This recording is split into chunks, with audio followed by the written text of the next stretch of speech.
बेगुनाहों के लहू से लिखी जाती हैं। 13 अप्रैल 1919 यह महज एक तारीख नहीं बल्कि ब्रिटिश साम्राज्य के माथे पर लगा वह कलंक है जिसे सदियों की बारिश भी नहीं धो सकती। पंजाब के हृदय अमृतसर में स्थित जलियांवाला बाग की मिट्टी आज भी लाल है। अगर उस मिट्टी को मुट्ठी में भींचकर सुना जाए तो आज भी उसमें से चीखों, सिसकियों और आजादी के नारों की गूंज सुनाई देती है। लेकिन यह मौत का तांडव अचानक नहीं हुआ था। इसके पीछे कई सालों का धोखा, क्रूरता और एक ऐसे काले कानून की साजिश थी जिसने पूरे हिंदुस्तान की आत्मा को छलनी कर दिया था। कहानी की शुरुआत होती है प्रथम विश्व युद्ध 1914 से 1918 के दौर से, जब ब्रिटेन यूरोप के मैदानों में अपनी बादशाहत बचाने के लिए लड़ रहा था। तब हिंदुस्तान के लाखों वीर सपूत अंग्रेजी फौज की वर्दी पहनकर अपना खून बहा रहे थे। भारतीयों को एक भोली सी उम्मीद थी कि युद्ध में इस असीम वफादारी और शहादत के बदले अंग्रेजी हुकूमत उन्हें आजादी की ओर ले जाने वाले कुछ अधिकार देगी। लेकिन साम्राज्यवाद की फितरत में एहसानमंदी नहीं, केवल धोखा होता है। युद्ध के दौरान ब्रिटिश सरकार ने भारत में उठ रही आजादी की आवाजों को कुचलने के लिए डिफेंस ऑफ इंडिया एक्ट 1915 लागू किया था। यह एक आपातकालीन कानून था जिसके तहत पुलिस को असीमित ताकतें दे दी गई थीं। बिना किसी वारंट के गिरफ्तारी, बिना मुकदमे के जेल, यह सब आम बात हो गई थी। भारतीयों ने इसे युद्ध के समय की मजबूरी समझकर बर्दाश्त कर लिया। लेकिन जब 1918 में युद्ध समाप्त हुआ तो अंग्रेजों ने अपना असली रंग दिखाया। आजादी या रियायत देना तो दूर, उन्होंने भारतीयों के सीने पर एक और खंजर उतार दिया, रॉलेट एक्ट। सिडनी रॉलेट की अध्यक्षता वाली समिति ने डिफेंस ऑफ इंडिया एक्ट की क्रूरताओं को स्थायी बना दिया। फरवरी 1919 में इंपीरियल लेजिस्लेटिव काउंसिल में भारतीय सदस्यों के कड़े विरोध के बावजूद इस बिल को जबरन पास कर दिया गया। यह कोई आम कानून नहीं था, यह एक ऐसा फंदा था जिसे हर हिंदुस्तानी के गले में डाल दिया गया था। इस कानून का एक ही खौफनाक नारा था, ना दलील, न वकील, न अपील। रॉलेट एक्ट के तहत किसी भी भारतीय को महज शक के आधार पर आतंकी घोषित कर 2 साल तक बिना ट्रायल के जेल की कोठरी में सड़ाया जा सकता था। प्रेस की आजादी का गला घोंट दिया गया। किसी भी सार्वजनिक सभा पर पाबंदी लगा दी गई। पुलिस को बिना वारंट किसी के भी घर में घुसकर तलाशी लेने का अंधा अधिकार मिल गया। अंग्रेजों का मकसद साफ था, हिंदुस्तानियों के दिलों में एक ऐसा खौफ पैदा करना कि कोई भी आजादी का ख्वाब देखने की जरूरत न कर सके। लेकिन अंग्रेज भूल गए थे कि जब जुल्म अपनी हदें पार करता है तो बगावत को जन्म देता है। पूरे हिंदुस्तान में गुस्से का ज्वालामुखी फट पड़ा। इसी सुलगती आग के बीच महात्मा गांधी ने एक राष्ट्रव्यापी सत्याग्रह का शंखनाद कर दिया। 6 अप्रैल 1919 के दिन पूरे भारत में एक अभूतपूर्व हड़ताल बुलाई गई। क्या कश्मीर, क्या कन्याकुमारी, देश की सड़कें सूनी हो गईं, दुकानें बंद कर दी गईं, लेकिन लोगों के दिलों की धड़कनें आजादी के नारों के साथ तेज हो गईं। इस आंदोलन को डॉक्टर राजेंद्र प्रसाद, सरदार वल्लभ भाई पटेल और जवाहरलाल नेहरू जैसे दिग्गज नेताओं का साथ मिला। इस बगावत का सबसे बड़ा केंद्र बनकर उभरा पंजाब। पंजाबियों का खून उबल रहा था।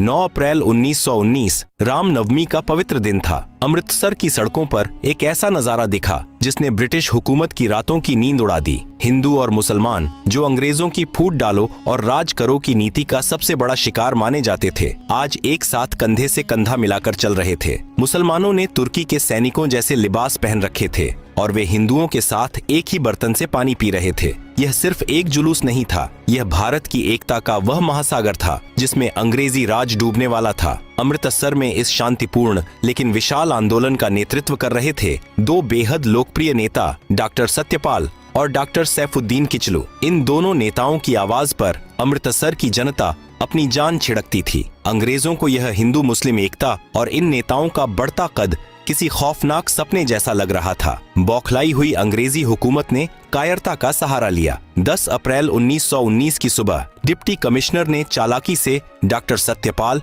और डॉक्टर किचलू को अपने घर बुलाया और उन्हें धोखे से गिरफ्तार कर लिया। उन्हें गुपचुप तरीके से शहर से बाहर निकालकर धर्मशाला की जेल में भेज दिया गया। उधर पंजाब की स्थिति का जायजा लेने आ रहे महात्मा गांधी को भी पलवल रेलवे स्टेशन पर ट्रेन से उतारकर गिरफ्तार कर लिया गया और उनके पंजाब प्रवेश पर प्रतिबंध लगा दिया गया। अंग्रेजों को लगा कि नेताओं को रातों रात गायब कर देने से जनता डर कर अपने घरों में छुप जाएगी, लेकिन यह उनकी सबसे बड़ी भूल थी। जैसे ही डॉक्टर सत्यपाल और डॉक्टर किचलू की गिरफ्तारी की खबर अमृतसर की सड़कों पर फैली, शहर का माहौल बारूद के ढेर में तब्दील हो गया। अपने चहेते नेताओं की रिहाई की मांग को लेकर करीब 50,000 निहत्थे लोग सिविल लाइंस की तरफ बढ़ने लगे। एक तरफ आजादी के दीवाने निहत्थे भारतीय थे और दूसरी तरफ संगीने ताने खड़ी क्रूर अंग्रेजी पुलिस। अब अमृतसर की सड़कों पर खून बहना तय था और इसी खून की गंध सूंघते हुए एक ऐसा जल्लाद अमृतसर की तरफ कदम बढ़ा रहा था जिसका नाम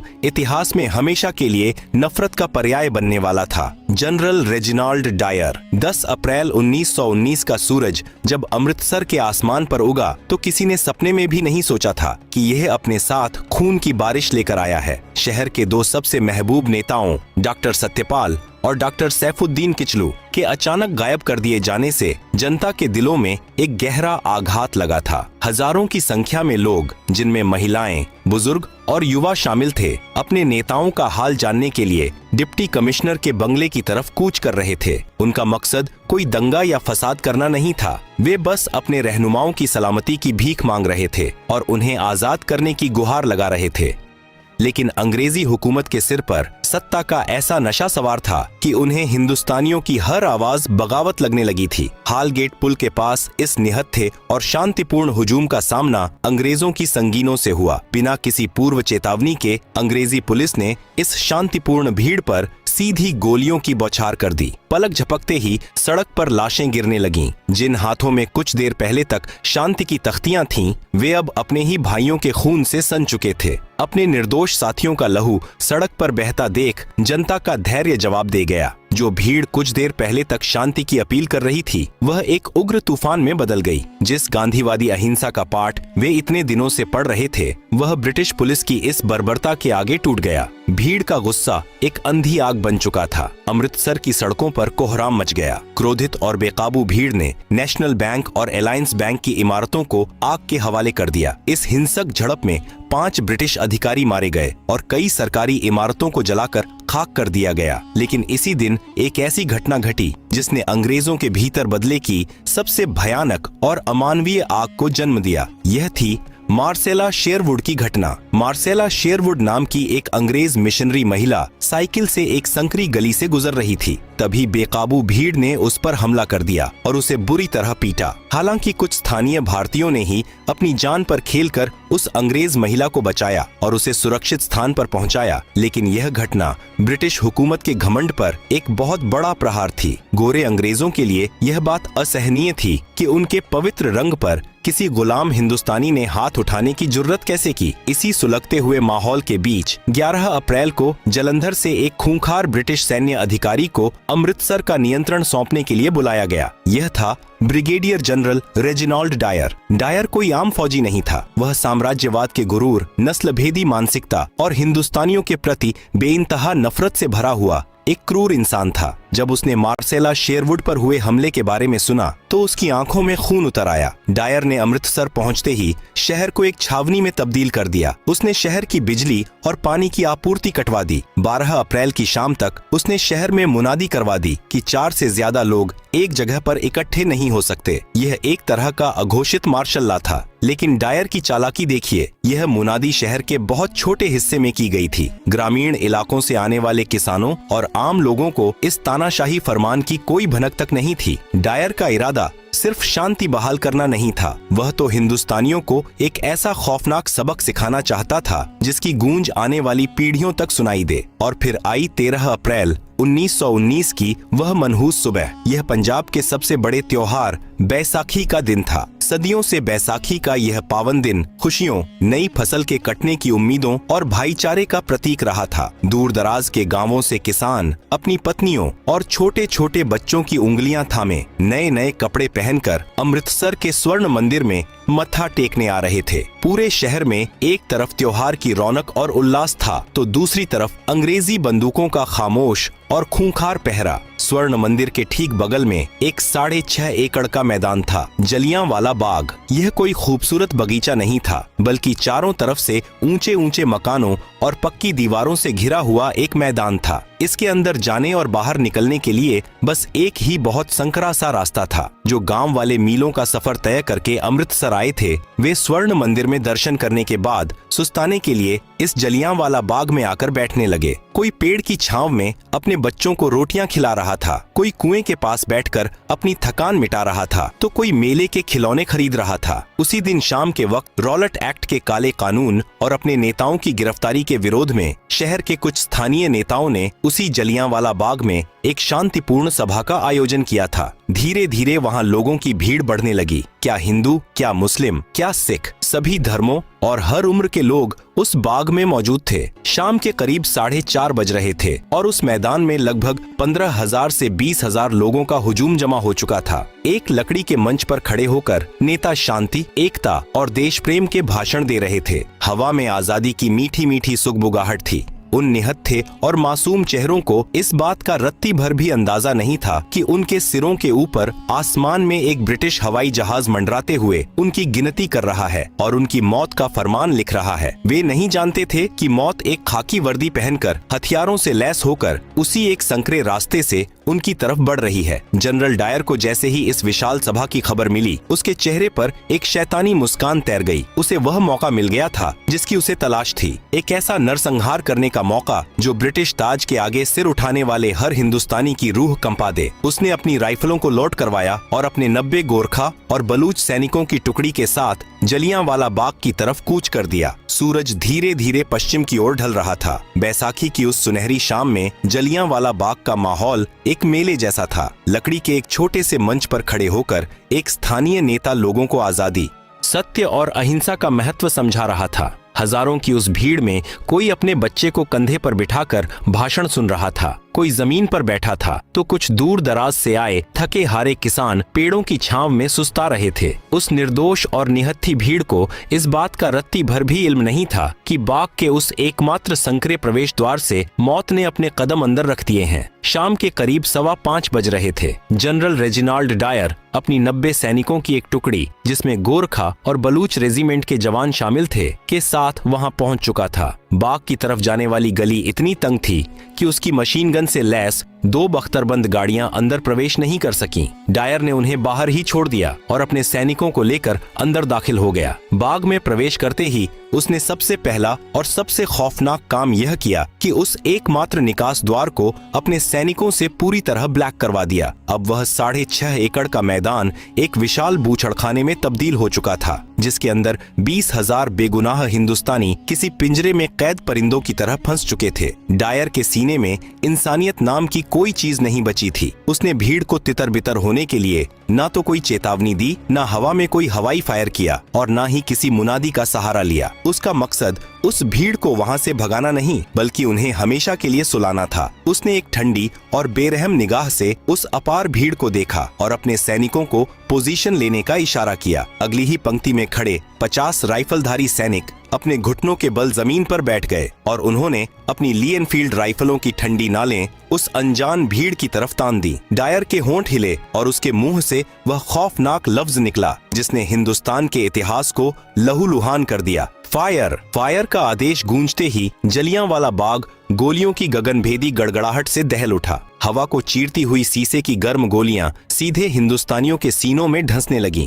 जो लोग कुछ सेकंड पहले तक शांति से बैठे थे, वे अचानक खून से लथपथ होकर जमीन पर गिरने लगे। कुछ ही पलों में उस बाग में एक ऐसा हाहाकार मच गया जिसकी कल्पना नरक में भी नहीं की जा सकती। लोग अपनी जान बचाने के लिए पागलों की तरह इधर उधर भागने लगे, लेकिन निकास द्वार पर तो खुद मौत बंदूक ताने खड़ी थी। डायर एक पत्थर की मूरत की तरह खड़ा यह खूनी खेल देख रहा था। यह सिर्फ एक अंधाधुंध गोलीबारी नहीं थी, बल्कि एक सोची समझी दरिंदगी थी। डायर जानबूझकर अपने सैनिकों को निर्देश दे रहा था कि गोलियां उस तरफ चलाई जाएं जहां भीड़ सबसे ज्यादा घनी है। जो लोग अपनी जान बचाने के लिए बाग की 10 फीट ऊंची पक्की दीवारों पर चढ़ने की कोशिश कर रहे थे, डायर के सैनिक उन्हें चुन चुनकर अपना निशाना बना रहे थे। दीवार फांदने की कोशिश करते युवा गोलियों का शिकार होकर धड़ाम से जमीन पर गिर रहे थे। किसी के सिर के चीथड़े उड़ गए, किसी की आंतें बाहर आ गईं, तो किसी का मासूम बच्चा उसकी गोद में ही छलनी हो गया। बैसाखी के उजले कपड़े अब गहरे लाल रंग में रंग चुके थे। जब बंदूकों की बौछार से बचने का कोई रास्ता नहीं दिखा तो बाग में मौजूद सैकड़ों लोगों ने बीचों बीच बने उस इकलौते कुएं की तरफ दौड़ लगा दी। लोगों को लगा कि शायद इस कुएं के अंदर छुपकर वे गोलियों की इस अंधी बारिश से बच जाएंगे। जान बचाने की उस खौफनाक जद्दोजहद में पुरुष, महिलाएं और बच्चे सब एक के ऊपर एक उस गहरे कुएं में छलांग लगाने लगे, लेकिन वह कुआं भी मौत का कुआं बन गया। देखते ही देखते वह कुआं इंसानी लाशों और तड़पते जिंदों से ऊपर तक भर गया। दम घुटने और कुचले जाने से वहां एक अलग ही दर्दनाक मौत ने अपना तांडव किया। बाद में जब उस कुएं से लाशें निकाली गईं, तो उसमें से 120 बेजान शरीर बाहर आए थे। पूरे 10 मिनट इतिहास के पन्नों में दर्ज ये वो 10 मिनट थे जब समय भी अपनी आंखें बंद करके खून के आंसू रो रहा था। उन 10 मिनटों में डायर के सैनिकों ने बिना रुके 1650 राउंड गोलियां दागी। यह अंधी फायरिंग तब जाकर रुकी जब सैनिकों की गोलियां लगभग खत्म होने को आ गईं। फायरिंग थमने के बाद का नजारा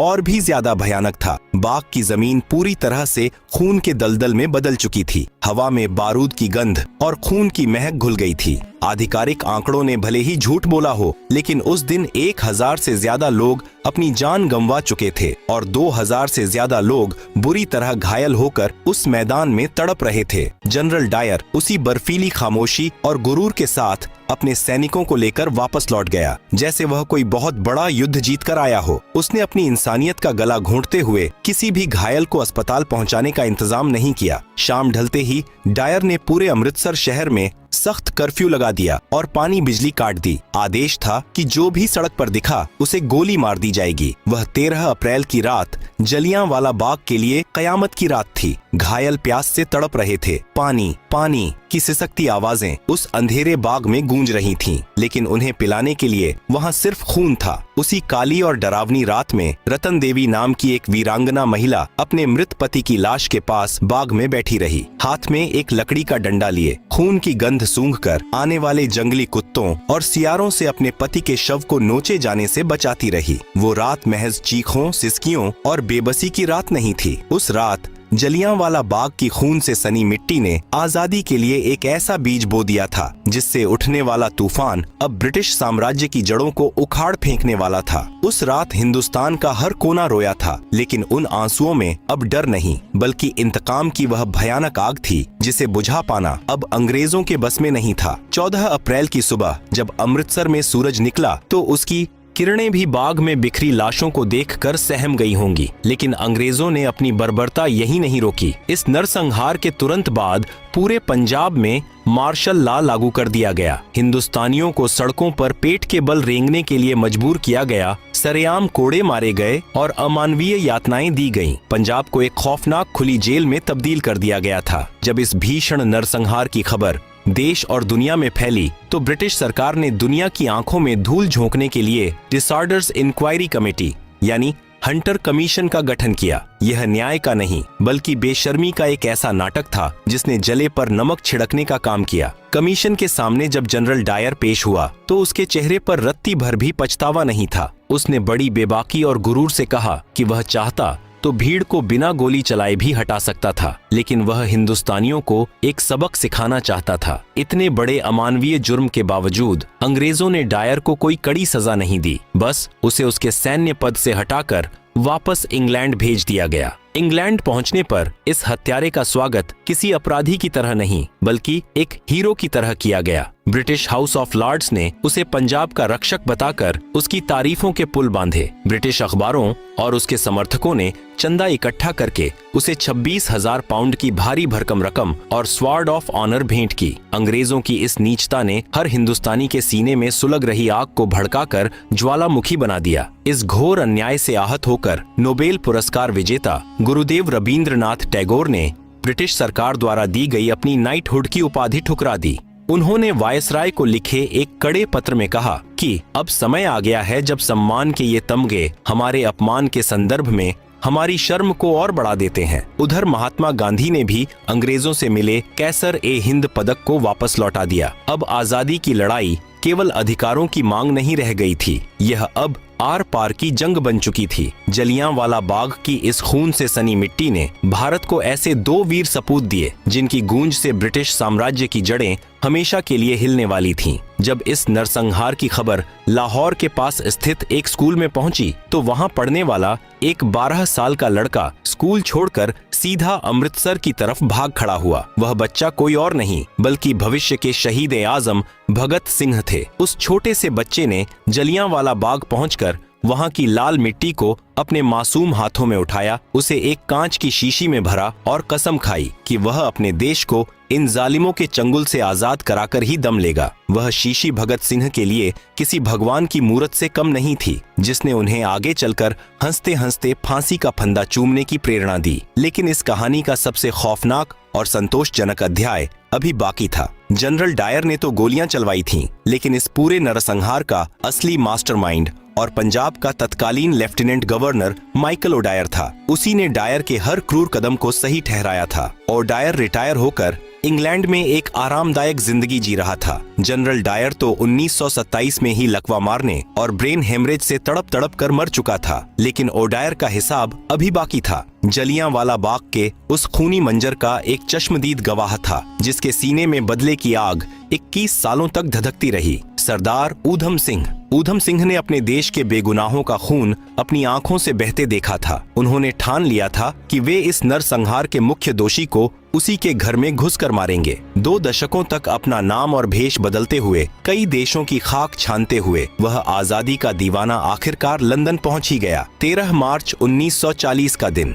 लंदन का कैक्सटन हॉल। माइकल ओडायर वहां एक सभा में भाषण दे रहा था। सरदार ऊधम सिंह एक मोटी किताब के अंदर पन्नों को रिवॉल्वर के आकार में काटकर उसमें अपनी बंदूक छिपाकर उस हाल में दाखिल हो चुके थे। जैसे ही सभा खत्म हुई और ओडायर अपनी कुर्सी से उठा, ऊधम सिंह ने अपनी रिवॉल्वर निकाली और सीधा उस शैतान की तरफ तान दी। धाएं धाएं। लंदन के उस हाल में गूंजी उन गोलियों की आवाज असल में 13 अप्रैल 1919 को जलियांवाला बाग में चीखने वाले उन हजारों बेगुनाहों की आवाज थी। ओडायर वहीं जमीन पर ढेर हो गया। 21 साल लंबा इंतजार खत्म हुआ। ऊधम सिंह वहां से भागे नहीं, बल्कि सीना तानकर खड़े रहे और गर्व से अपनी गिरफ्तारी दी। उन्होंने पूरी दुनिया को यह खौफनाक पैगाम दे दिया कि हिंदुस्तानी अपने बेगुनाहों का बहा एक एक कतरा खून कभी नहीं भूलते। उन्हें 31 जुलाई 1940 को लंदन के पेंटनविले जेल में फांसी दे दी गई और वे अमर हो गए। जलियांवाला बाग का वह 6.5 एकड़ का मैदान आज भी एक मूक गवाह बनकर खड़ा है। वहां की दीवारों पर बने गोलियों के वो सुराख आज भी चीख चीख कर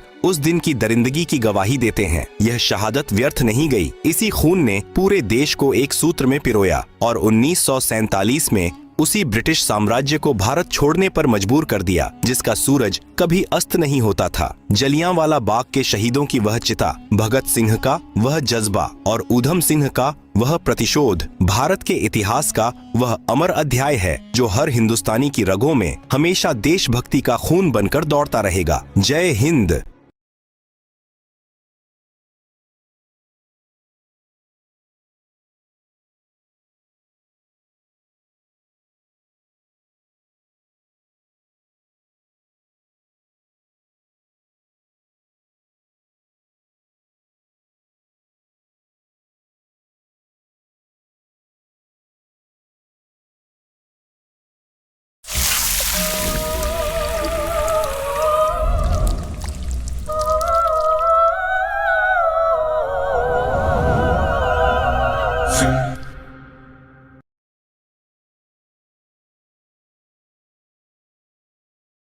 दोस्तों, आज हम एक ऐसी इमारत की बात करने जा रहे हैं जिसे भारतीय इतिहास का काला अध्याय कहा जाता है। सोचिए एक ऐसी जगह जहां चारों तरफ गहरा नीला समुंदर हो, हजारों किलोमीटर तक कोई जमीन ना हो और आपको एक ऐसी कोठरी में बंद कर दिया जाए जहां सूरज की रोशनी भी दाखिल होने से डरती हो।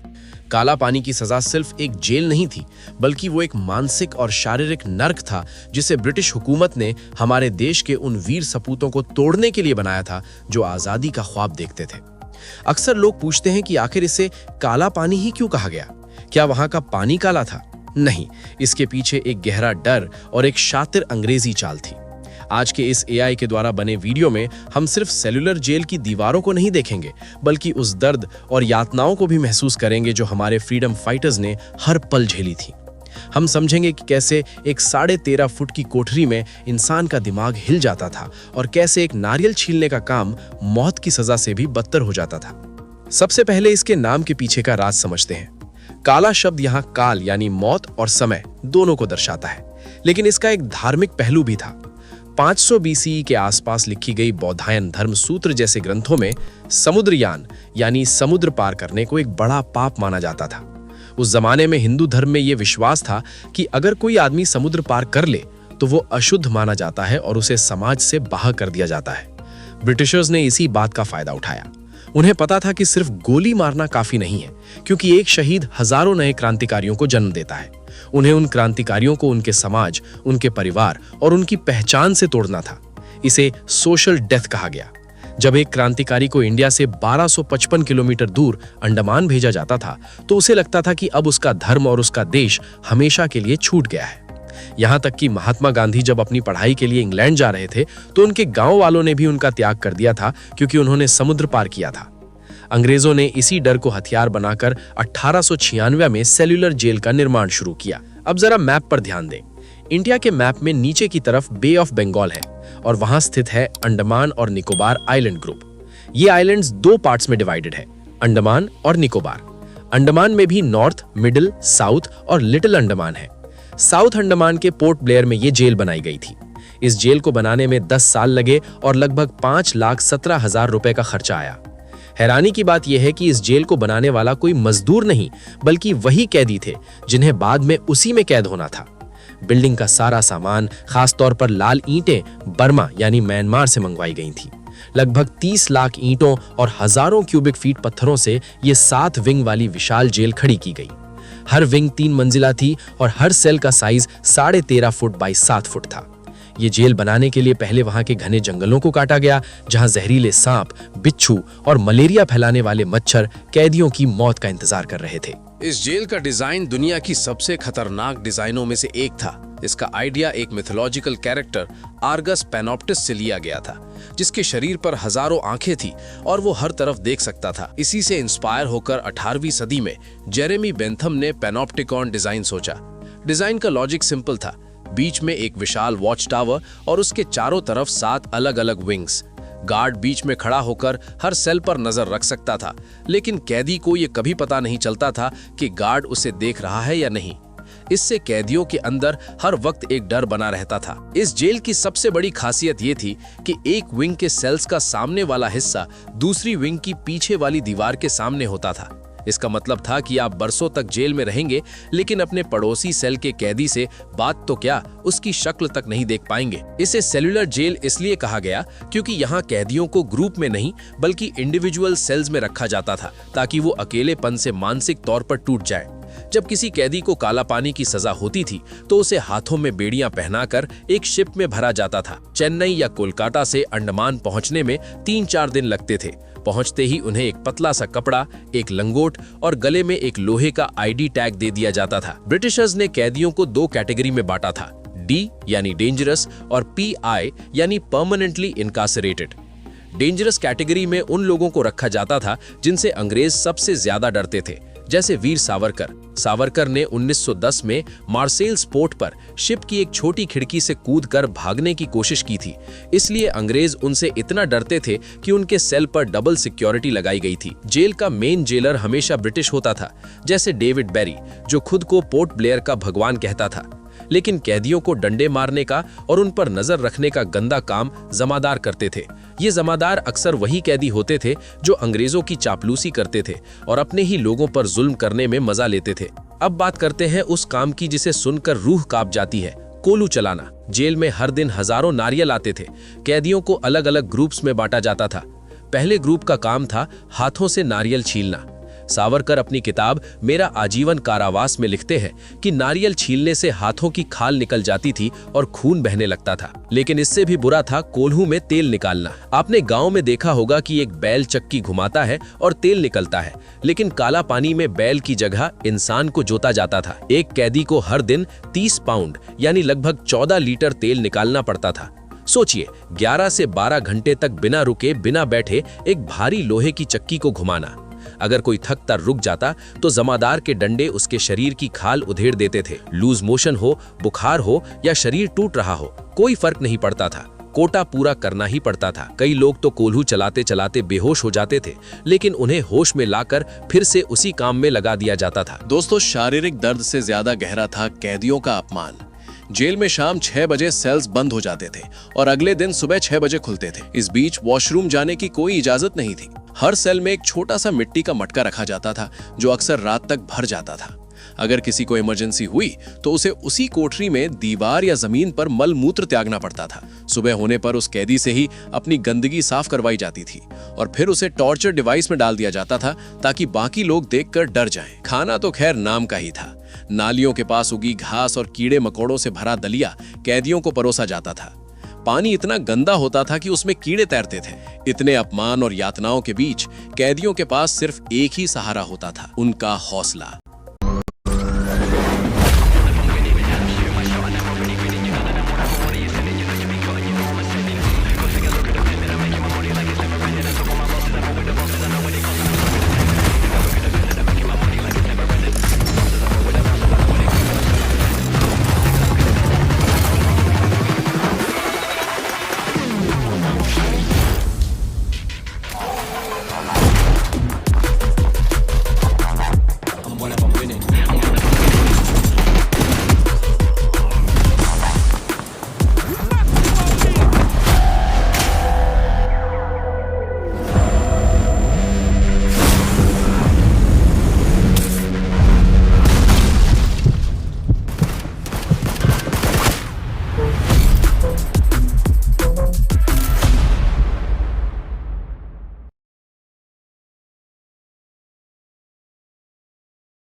इंदु भूषण रॉय जैसे क्रांतिकारियों ने तो तंग आकर अपने ही सेल में फांसी लगा ली थी, क्योंकि आइसोलेशन का दर्द बर्दाश्त से बाहर हो गया था। 1933 में काला पानी के कैदियों ने इस जुल्म के खिलाफ एक ऐतिहासिक कदम उठाया। उन्होंने हंगर स्ट्राइक शुरू कर दी।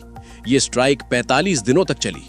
अंग्रेज डर गए कि अगर ये मर गए तो देश में बगावत हो जाएगी, इसलिए उन्होंने फोर्स्ड फीडिंग शुरू की। कैदियों को एक बेड पर बांध दिया जाता था और एक रबर ट्यूब उनके नाक के रास्ते पेट में घुसाई जाती थी ताकि दूध और चीनी का घोल दिया जा सके। लेकिन यह बहुत खतरनाक था। महावीर सिंह जैसे वीरों के साथ यही हुआ। वो ट्यूब पेट की जगह उनके फेफड़ों में चली गई और दूध लंग्स में भर गया। महावीर सिंह, मोहन किशोर और मोहित मोइत्रा जैसे फ्रीडम फाइटर्स इसी फोर्स्ड फीडिंग की वजह से शहीद हो गए। इनकी लाशों को बिना किसी सम्मान के एक बोरी में बंद करके समुंदर में फेंक दिया जाता था।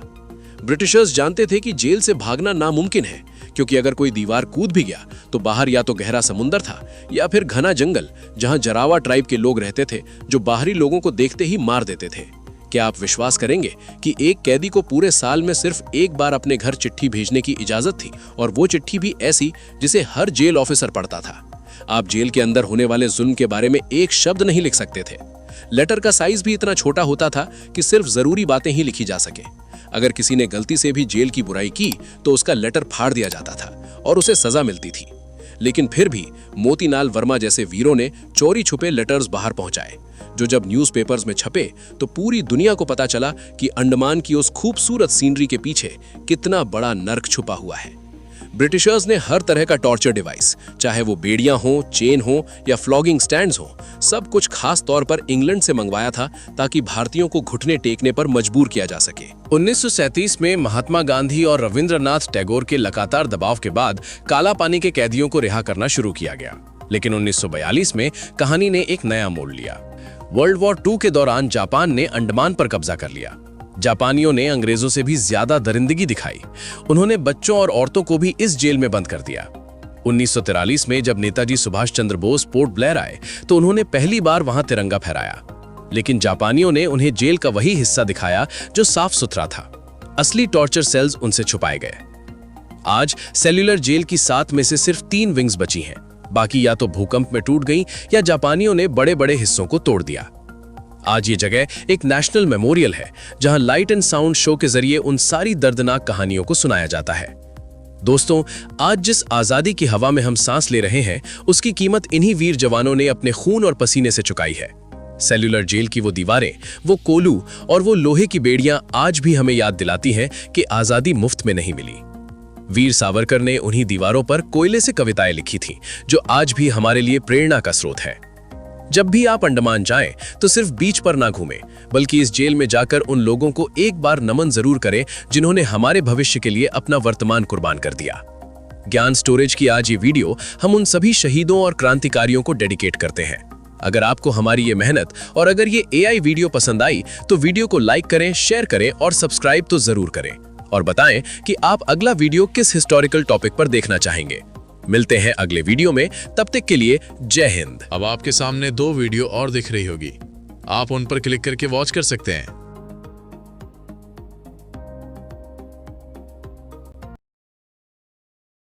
विक्की को देख, हम भी कर लेते हैं।